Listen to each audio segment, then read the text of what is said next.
Is this okay? Sound okay? Okay. Do you want to tell us who you are and what you do? Yeah, my name is Isaiah Cartwright, and I'm the lead systems designer. We work on items, skills, creatures, pretty much everything in the game that isn't story content. Okay.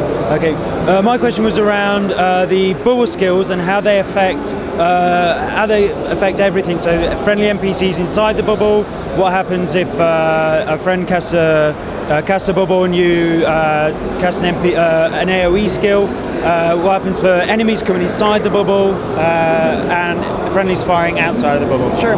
So the way the bubble skills, mainly the ones that the Guardian put down, work, and there's some that the Elementalist puts down, is anytime a projectile comes within that range, they'll either be destroyed or reflected back. Some of these spell effects, or sometimes projectiles or other effects, will come in and be transformed. Sometimes they'll be turned into buffs, sometimes they'll have other effects turned on them. It all depends on how the skill is set up, or how it's set up. Like sometimes there's one Guardian skill that just makes everyone inside the bubble immune, and if there are NPCs around, it'll do the same effect to them. If there are allies around, it'll do the same effect. Every skill in Guild Wars has a limit to the number of people it'll affect, and so buffs and things like that will have a max number of targets it'll affect, and so and it'll take priority over your party members first. So if there's 100 people all in a really tight spot, the bubble will only protect so many people. Now spell effects like firewall and things like that, same thing. They all have a limited number of people that they can hit in any given time, and so it's just a general nature to all things in Guild Wars 2. But bubble effects will help all allies, all NPCs, all players, but there's kind of a priority to them. It'll help your party members first, and then it'll try to help other people up to the max number of things that spell will affect. Okay, so the max number, is that on a first come first serve? So the first people in the bubble it'll affect? So on a like bubble effect, the max is usually infinite, you know what I mean? We'll set it. It's really kind of a skill by skill basis. Things that are like a buff, like here everyone gets a buff, that usually has a set number. It might be like 10. So it'll say, okay, here's affecting 10 people. And so it's really a limiter to allow us to kind of balance skills in different ways. But usually we kind of have a set number that we set for all skills, and we kind of work with that. And we balance around that and use those pieces. But that's how it's set up. Okay, do those skills, do they change in PvP? So would it be only 2 people that it would affect in the bubble, or could you bubble the entire team? So we currently have that ability, but there haven't been different yet. If we need to make that difference, we will, but we haven't really had to make that differences yet. Okay, will there be noticeable difference to the skill icon, or will it be a different skill entirely? How will that work? So our current thinking is that if there's just number differences, then it's the same. If there's actual functional differences between the skills, then we'll go with something more. Maybe we'll have a name differences or an icon differences, but we still haven't really gone down a lot of splitting, so we don't know the exact details of how we're going to do that. But we definitely know the farther and farther the skills get apart when we split them, the more we need to distinguish that with differences so that the player can tell them apart. Yeah. And with PvP, could you just explain PvP, give a quick overview of PvP for our viewers who it's just been announced? Sure. So we have multiple types of PvP. We have kind of competitive PvP, which ranges kind of in 2 flavors.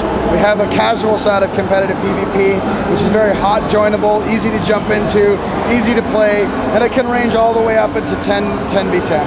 And then we have the more hardcore PvP, the more tournament structure, very similar to the tournaments, the automated tournaments that we did in Guild Wars 1. All of the competitive PvP is conquest, capture points with side objectives. The one map that we've shown here on the floor has destructible terrain. The side objectives are trebuchets that destroy the destructible terrain, and you work all over that.